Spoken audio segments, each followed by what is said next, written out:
Middleton War Memorial. Perimeter walls and loggia, Garden of Remembrance, Manchester Old Road, Middleton 1927 and 1945. Construction, sandstone, orange brick, slate. Reasons for designation. The War Memorial, perimeter walls and loggia of the Middleton Garden of Remembrance of 1927 and 1945 are listed for the following principal reasons: historic interest, as a poignant reminder of the tragic impact of world events upon an individual community, commemorating the men from the borough of Middleton who lost their lives fighting in the First and Second World Wars.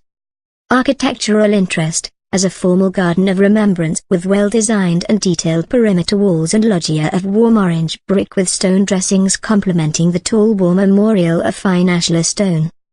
Design, as a sensitively designed ensemble which successfully creates an attractive and contemplative space, an oasis of calm in which the local population could reflect upon the sacrifice of those who fought for the country's liberty.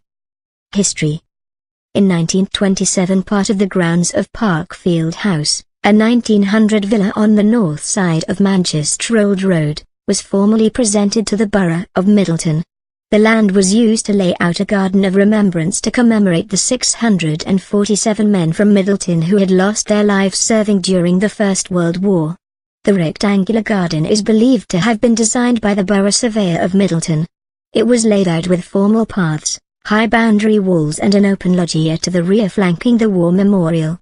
The memorial was unveiled in October 1927 by Lieutenant Colonel R.L. Lees with a dedication by Richard Godfrey Parsons, then suffragan Bishop of Middleton. After the Second World War the names of a further 286 local men who had lost their lives were added to the low curved walls on both sides of the original cenotaph. The decorative iron gates to the main entrance were presented in 1949. In 2000 renovation work was undertaken to reinstate a dolphin fountain on the south side of the memorial which had been lost over 30 years previously. At an unknown date a memorial commemorating Holocaust Memorial Day was set on the left-hand side of the garden. Plan, a rectangular garden with a brick wall forming the south and west perimeters, a U-shaped loggia forming the northern perimeter and wrapping round to terminate in east and west pavilions, a modern metal fence forming the east perimeter. The enclosed area is grassed with geometric flower beds and formal, symmetrical walkways. An axial path leads from the main south entrance to the war memorial set towards the rear and flanked by the loggia. Description: the south and west boundary walls are brick in Flemish bond with sandstone plinths and copings. The south wall faces onto the road and has molded coping, while the west wall coping is square cut. In the center of the south wall is a grand entrance gateway. Two small, rectangular pavilions flank the gateway. Both have pyramidal, slate roofs and blocked window openings in their external south walls, which are built as a continuation of the boundary wall. The wall containing the gateway is set back against the inner north corners of the pavilions. The two square, brick gate piers have molded stone caps surmounted by swagged urns. Four shallow stone steps rise to the iron double gates, which are decorated with poppy symbols, picked out in red paint. On the east elevation of the left-hand pavilion is a T-shaped granite plaque with an enameled coat of arms, a cast metal ribbon with the motto Fortis in Arduis and in metal lettering beneath the Garden of Remembrance. The west wall is ramped in the southwest corner and where it adjoins the left-hand wing of the loggia. The U-shaped loggia is raised slightly above the ground level with shallow stone flag steps and is open into the garden with square brick piers on sandstone plinths and blind brick external walls supporting double-pitched slate roofs.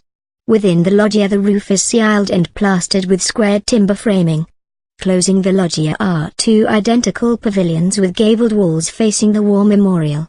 The inner gabled faces contain wide round-headed openings, originally with gates, flanked by slightly projecting corner piers with angled capitals of narrow bricks supporting the gable.